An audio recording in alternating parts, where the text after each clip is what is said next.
Having painted a color wheel, we understand the basics of color mixing. Now it is time to apply this new understanding to a creative project.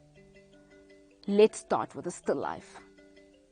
Learners can bring in special objects to arrange into their own still life, or the teacher can arrange some jars of flowers.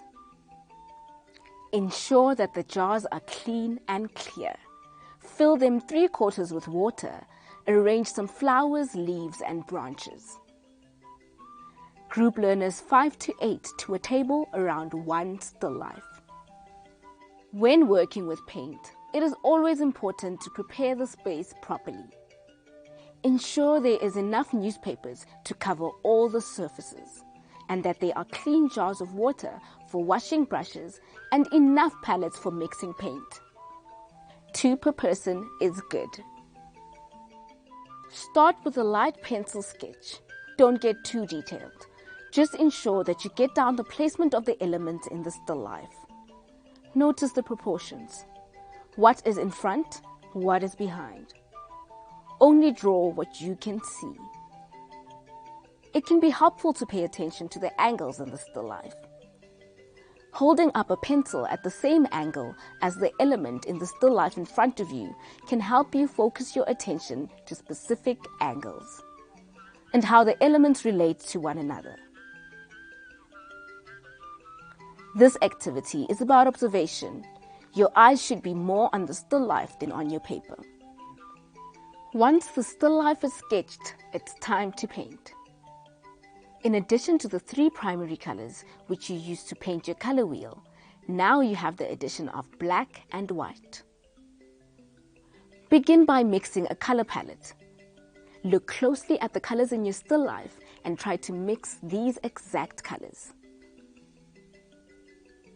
Remember, there will not only be one shade of green.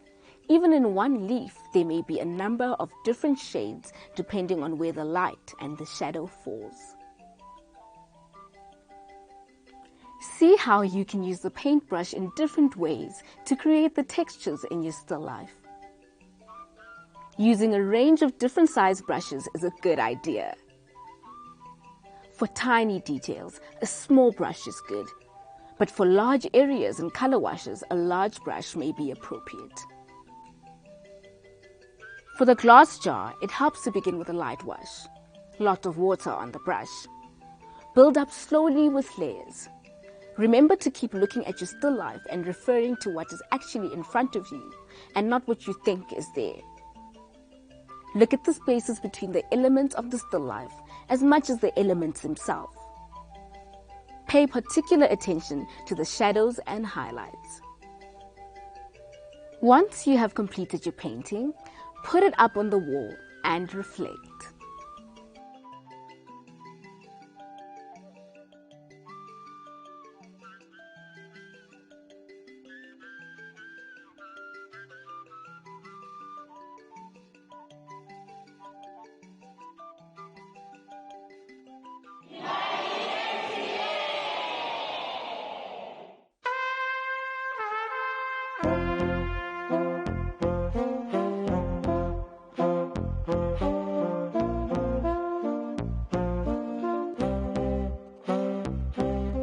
Show